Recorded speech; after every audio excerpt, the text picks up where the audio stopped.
നമ്മൾ സോയാബീൻസ് കറി റോസ്റ്റ് ചെയ്യുന്നതാണ്. നമ്മളതിൽ സവാള ഇട്ട് സവാള, വെളുത്തുള്ളി, വേപ്പില, ഇഞ്ചി ഇടാം കേട്ടോ. ഇഞ്ചി വെളുത്തുള്ളി, സവാള,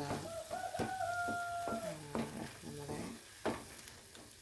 കരിവേപ്പില ഇട്ട് ഇനി കുറച്ച് ഉപ്പിട്ട് പിന്നെ തക്കാളി ഇട്ടു. നമ്മുടെ ഇനി നമ്മൾ പൊടിയിടാൻ പോകണം. കുറച്ച് പൊടികളിടാം. കുറച്ച് മുളക് പൊടി ഇടാം.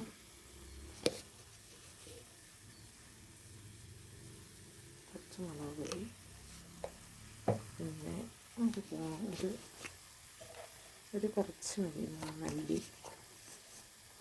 മല്ലി അധികം വേണ്ട, കുറച്ചിടാം മല്ലിപ്പൊടി. പിന്നെ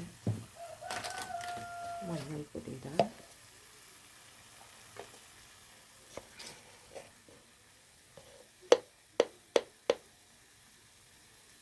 മഞ്ഞൾപ്പൊടി, പിന്നെ നമുക്ക് കുറച്ച് ചിക്കൻ മസാല ഇടാം. കുറച്ച് മതി.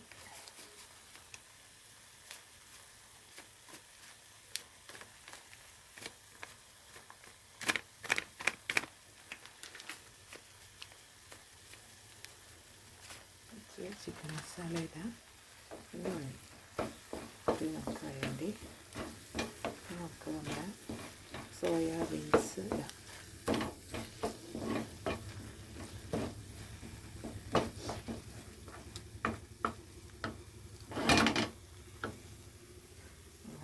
സോയാബീൻസ് കുറച്ച്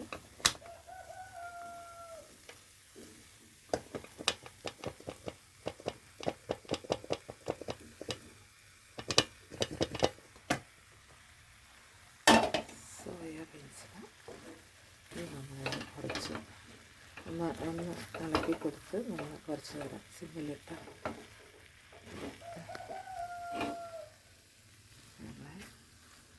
സോയാബീൻസ് കുറേ നാളായി മേടിച്ചതിൻ്റെ കുറച്ച് ബാക്കി നമുക്കെന്നാൽ തന്നെ അവസാനിപ്പിക്കാം.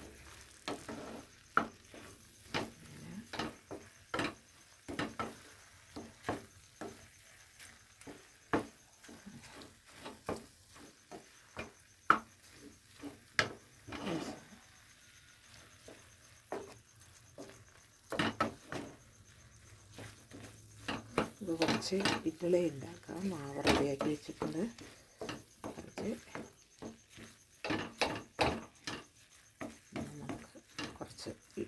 നമുക്ക് ഇതിന് സിമ്മിലിട്ടുണ്ട്.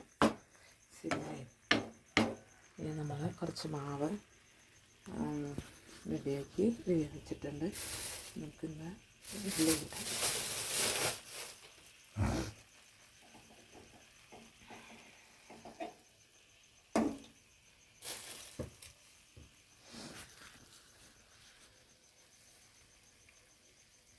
നമുക്ക് അടച്ച് വയ്ക്കാം.